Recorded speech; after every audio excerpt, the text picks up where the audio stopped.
Hello dear students, इस video में बच्चों हम फर्स्ट लेसन डैफोडिल्स के बारे में पढ़ते हैं। डैफोडिल्स क्या होते हैं? कुछ फूल होते हैं सुंदर से।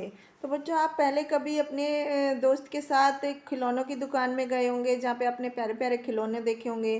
कुछ बड़े होते हैं, कुछ छोटे होते हैं, कुछ में से आवाज़ आ रही होती है, कुछ कूद रहे होते हैं, कुछ रोल कर रहे होते हैं ज़मीन पे। तो आपको उन खिलौनों को देखकर बहुत ही अच्छा फील होता है। कितने रंग बिरंगे प्यारे प्यारे खिलौने होते हैं। तो आप अपना एक्सपीरियंस को अपने फ्रेंड के साथ शेयर कीजिए और अपने कि उनको खिलौनों की दुकान पर जाकर कैसा फील होता है, कैसा महसूस होता है।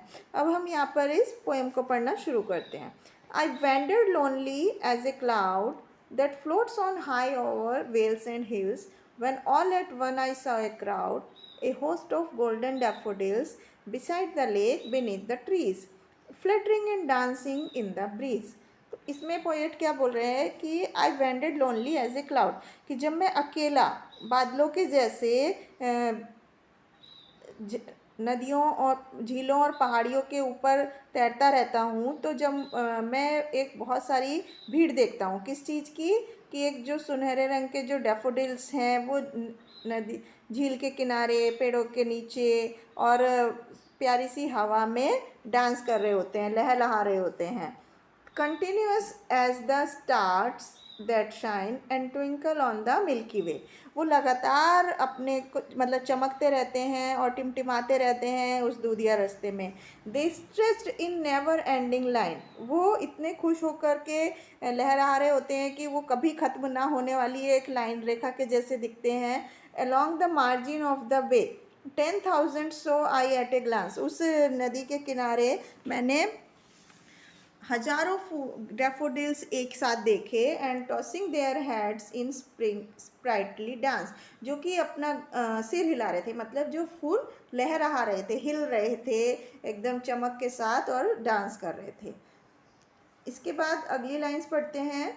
The waves beside them dance but they outdid the sparkling wave in glee, a poet could not but be gay in such a jocund company. I gazed and gazed, but little thought what wealth they show to me had brought.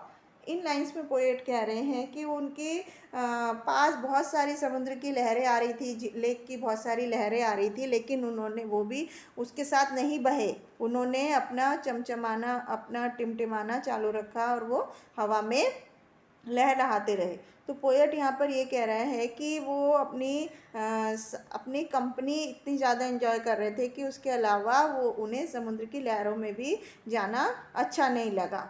तो अब इसके बाद poet कह रहा है कि अक्सर जब वो when on my couch I lie in vacant और इन पेंसिव मूड, कि अक्सर जब पोएट अपने सोफे पर लेट कर के कुछ दुखी होता है या कुछ परेशान मन होता है, तो they flash upon that inward eye which is the bliss of solitude and then my heart with pleasure fills and dances with the daffodils.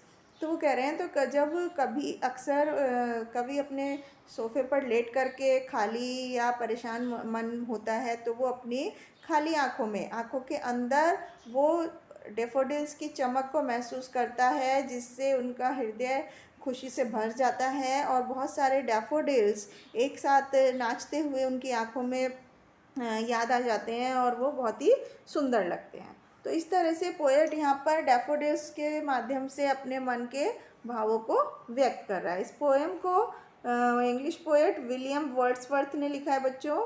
I hope आपको समझ आया होगा। Thank you.